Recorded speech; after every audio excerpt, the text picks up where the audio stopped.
Didik TV KPM.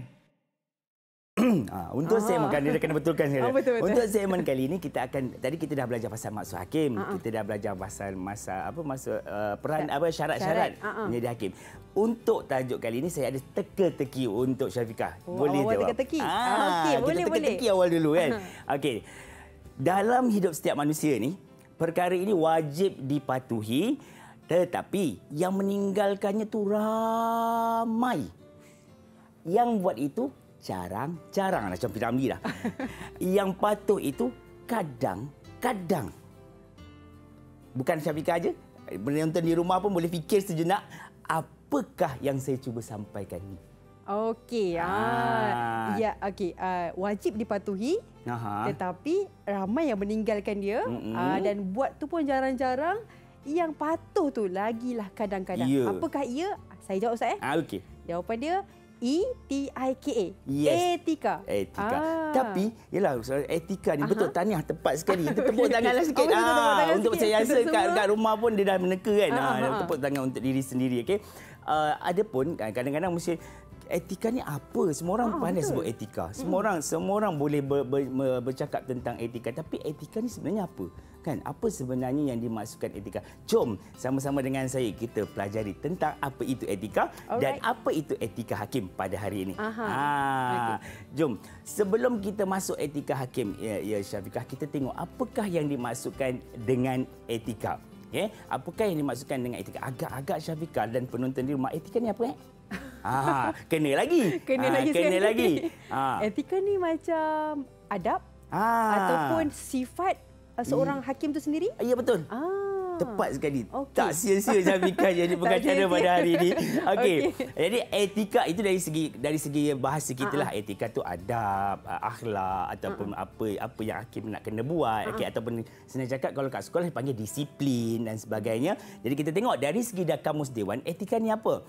Etika adalah prinsip moral atau akhlak atau nilai-nilai akhlak yang menjadi pegangan seseorang individu atau sesuatu kumpulan persatuan pekerjaan.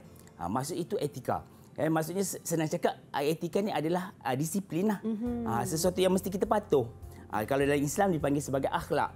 Akhlak ni kita kena follow. Kerana dengan akhlak ni maka tertegaknya Islam itu dengan sempurna.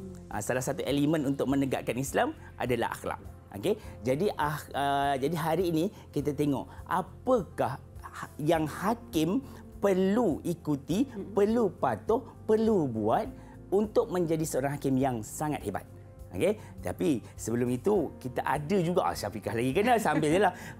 Sambil-sambil itu saya nak juga murid-murid yang ada di rumah sama-sama join kita sekali untuk kita buat apakah menganalisis apakah gambar-gambar yang akan saya tunjukkan sebentar lagi. Okey. Okey, ni kawan-kawan, cuba kita buat satu analisis tentang gambar ni. Okey. Apakah gambar-gambar? Tak sabar ni nak tengok. Syafiqah dah berdebar.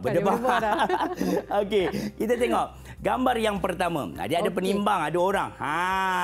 Etika hakim ada penimbang, ada orang. Apakah agak-agaknya yang boleh kita kaitkan? Adik-adik di rumah pun kena fikir tau. Ya, betul. Kena fikir sama-sama ni. Gambar ni susah ni. Okey. Ada seseorang dekat tengah-tengah. Lepas tu ada penimbang dua ni. Saya boleh bagi kesimpulan untuk gambar ni adalah seorang hakim yang perlu memberi keputusan secara adil dan saksama. Okey, kita betul tengok. ke tak? Kita tengok seorang hakim ni apakah maksud dia. Tara, okey, betul. Tahniah, hebat. Ditepukan untuk Syafiqah. Seorang hakim dilarang menyembelahi mana-mana pihak, sama ada pihak pendakwa ataupun tertuduh supaya adil. Sebab dia nak jadi hakim, ini syarat utama dia. Mestilah adil. Syarat utama dia mesti adil. Tak boleh tak. Tidak boleh tidak. Kalau dalam bahasa Arab dia la budda, tak boleh tidak. Kan? Jadi nak jadi hakim, ini poin pertama dia. Okey, kena ingat tu. Maknanya tidak boleh pilih kasih lah kan Ustaz? Tak boleh. Kalau siapa macam kesiannya kat dia kan, nampak macam kan. Tak boleh. Hakim tak boleh macam tu. Dia kena tegas, dia kena adil. Nampak macho. Okey, macam tu semua ada. Kita tengok gambar yang kedua. Apakah gambarnya? Gambarnya ada duit, ada tangan, orang tolak. Yang kita bagi peluang dulu kat rumah nak fikir apa Syafiqah. Bagi dulu peluang kat dia orang nak fikir apa. Okey. Saya berjawab juga. Jawab. Kesempatan pula Syafiqah jawab. Okey, kalau macam ni gambar ni, maksudnya hakim ni dilarang untuk mengambil imbuhan ataupun rasuah ataupun duit daripada orang lain untuk bagi keputusan pihak tersebut. Ya. Macam mana Ustaz? Kejap. Okey. Maksudnya dia tak boleh ambil apa-apa duit daripada orang tu lah, maksud Syafiqah. Agak-agak adik-adik rumah apa jawapan ni? Kita fikir, terus fikir. Okey. Kita tengok apakah dia punya etika dia. Okey, tak nak gerak pula. Okey. Hakim hendaklah jujur dan amanah ketika bertugas dan tidak menerima rasuah supaya kewajiban dihormati. Yes, tepat sekali. Sekali lagi beri tepukan untuk Syafiqah. Hebat. Kalau kat kelas ni antara murid terhebatlah dalam kelas ni kan. Tapi lah kita ada seorang aja hari ni. Dia kena jawablah seorang lah kan. Jadi etika hakim yang kedua adalah mestilah hakim itu jujur dan amanah, tidak ambil rasuah. Boleh juga kalau orang tanya kita nak jawab apa etika hakim yang kedua? Tak ambil rasuah pun tepat, boleh, betul. Okey. Jadi tadi yang pertama adalah adil, yang kedua jujur dan amanah. Now kita tengok gambar yang ketiga pula. Dia agak mendebarkan rasanya. Okey, terus tengok tau yang kat rumah, jangan lari. Okey, yang ketiga. Ada ibu, ada bapa, ada anak-anak. Jadi apa kaitan gambar ini dengan etika hakim? Susah ni dia agak kebat sikit kat sini. Okey, kalau Syafiqah punya pendapat lah kan, untuk yang ni, hakim ni dia tak boleh terlampau orang kata apa, expose Ustaz. Maksudnya tak boleh terlampau bercampur dengan umum. Maksudnya dia kena ada prinsip sendiri ataupun dia more kepada orang kata macam mana Ustaz? Dia dan keluarga dia sendirilah Ustaz. Saya tak tahulah Ustaz. Okey. Kali ni dia agak macam terkucil sikit. Tapi kita tengok. Jadi manusia mana boleh tepat selalu, betul tak? Atau dia tegak je, dia ada juga ke kanan dan ke kiri. Jadi jawapan Syafiqah tadi lebih kurang kata hakim ni masih ada dalam lingkungan dia sendiri, maksudnya dengan keluarga dia je. Tapi apakah jawapan yang sebenar dalam etika kehakiman? Adakah hakim tu boleh duduk dalam keluarga dia je? Okey, jom kita tengok. Okey. Hakim dilarang. Tadi Syafiqah kata berada dalam lingkungan. Tapi sebenarnya dilarang menghakimi orang berkepentingan dengannya seperti keluarga, rakan dan sebagainya supaya keputusan yang dibuat itu tepat. Jadi nak jadi seorang hakim ni, kalau kita tahu, contohnya kita dapat tahu yang masuk jadi tertuduh tu adalah keluarga kita, adik ke, abang ke, pakcik ke, makcik, piut-miut semua tu. Semuanya adalah dilarang untuk kita menjadi hakim. Maksud kita kena tarik diri daripada perbicaraan tersebut kalau kita jadi hakim. Maknanya kes tu dia kena pindah ke hakim yang lain lah kan Ustaz? Ya. Dia kena ada kepentingan lah. Ya, maksudnya kalau dia macam sesuatu tu dia boleh melibatkan emosi sebenarnya. Kalau kita dalam situasi ini kan, contohnya lah kalau saya menghakimi anak saya contohnya kan, pastinya kita akan ada emosi dalam diri kita. Betul. Kita tak akan tak akan sampai hati mesti ada bias, mesti ada. Kehidupan di dunia ini bagi saya keadilan itu kalau melibatkan keluarga dalam nak membuat keputusan dia agak sukar. Siapa pun. Betul Ustaz. Boleh menyebabkan sebab dah ada sayang, ada memang kasih sayang kepada anak tersebut, keluarga tersebut. Tapi sebenarnya bukan hanya keluarga je. Kalau ianya tunang pun, siapa pun yang memang ada berkaitan, memang sangat berkepentingan dengan dia, memang tak boleh. Jadi kita kena perlahan-perlahan untuk tidak menarik diri. Maksudnya kita boleh kita buat bukan resign lah, maksudnya kalau resign tu berhenti terus je tak. Maksudnya kita kena kita kena slow untuk undur diri daripada tu. Biasanya penghakiman bab penghakiman mereka dah fahamlah. Judisiari memang dah tahulah hal ini. Jadi memang dia akan tolak, kita akan tengok hakim ni ada tak background belakang ni, siapa yang menjadi pesalah ni siapa. So kalau tak ada kena mengenai hakim tu dia akan on terus. Dia akan teruskanlah. Jadi etika kita dah ada 3. Yang pertama apa tadi? Yang pertama tentang adil. Yang kedua tadi jujur dan amanah. Yang ketiga adalah tidak menghakimi orang yang berkepentingan. So dia ada satu lagi etika. Ada satu lagi? Ada satu lagi. Baik, apa dia? Etika ni kan hakim wajib ikut. Apa dia yang kita gambar juga. Jadi kena kita tengok juga gambar dia. Apakah gambar yang akan kita tunjukkan pada hari ini? Adik-adik di rumah jangan lupa terus tengok, terus fikirkan juga. Jangan bagi Kak Syafiqah ni seorang-seorang berfikir. Okey. Kita tengok yang keempat. Memang terus berfikir dia dalam kepala kan. Dia terus berfikir di situ. Okey. Jadi dia ada gambar orang, ada tanda soal kat belakang tu.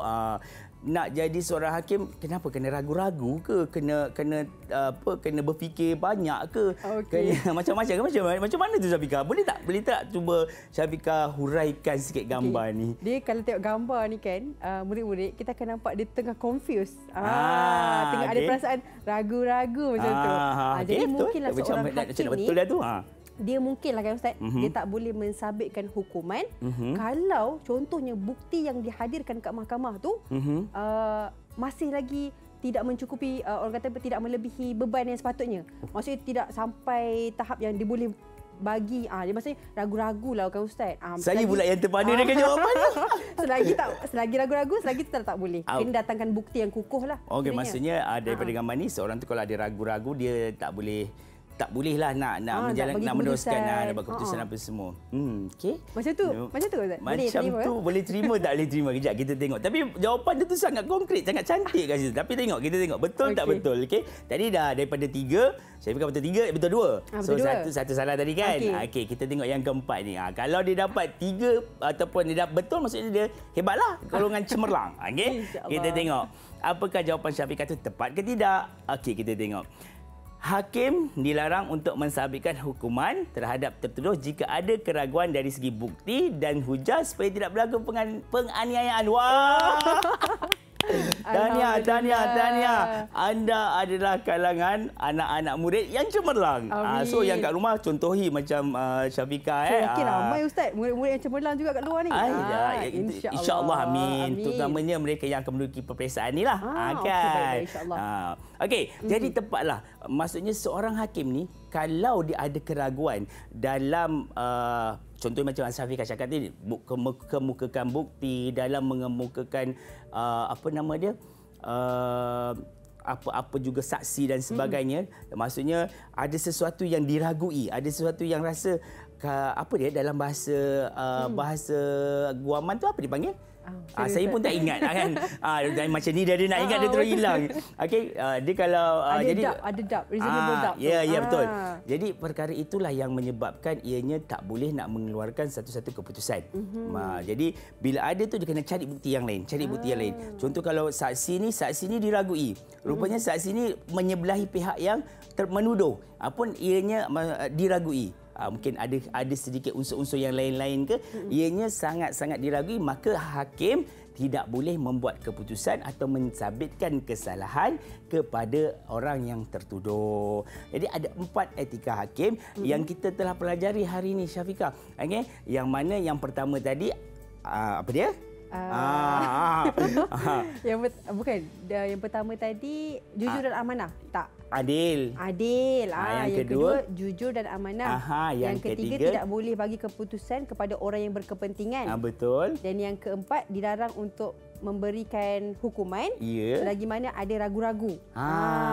Tepat sekali. Memang anak murid paling cemerlang lah saya ada sekarang ni kan. Okey, kalau ni saya dapat 100 markah. Boleh tepukkan. Okey. Jadi jelas dah kat sini bahawa itu adalah 4 etika hakim yang perlu kita ketahui, yang perlu kita ikuti, dan seorang hakim perlu patuh untuk menjadi seorang hakim yang hebat, menjadi seorang hakim yang adil, menjadi seorang hakim yang sangat disegani ramai. Okey, jadi kita dah tengok tadi apa dia etika-etika hakim. Kita pergi kita uji minda sedikit. Uji minda sedikit. Baik. Penonton di rumah dan juga Syafiqah. Okey, Syafiqah lagi kena. Kalau tak saya jawab sendiri. Okey, tengok soalan dia. Okey. Huraikan 2 etika hakim mengikut kefahaman anda. Huraikan 2 etika hakim mengikut kefahaman anda. Okey, saya jawab yang ringkas Ustaz. Okey, ringkas. Okey, yang pertama, etika hakim, dia mestilah seorang yang jujur. Dia kena jujur dan amanah. Yang kedua, dia mestilah seorang yang kalau nak bagi keputusan, dia tak boleh bagi keputusan kepada orang yang berkepentingan. Contoh keluarga dia ke rakan-rakan dia. Betul ke Ustaz? Itu kalau macam tu dah markah penuh dah. Ada markah penuh. Dah penuh. Okey, kalau kita tengok antara jawapan hakim dilarang menjadi mana macam tadi Syafiqah cakap lah, dalam jawapan Syafiqah tu kan.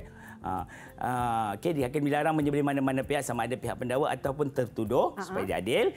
Dan yang kedua tadi kata hakim hendaklah jujur dan amanah ketika bertugas, tidak menerima rasuah dan sebagainya. Baik, itu dia jawapan kepada soalan etika hakim. Didik TV KPM.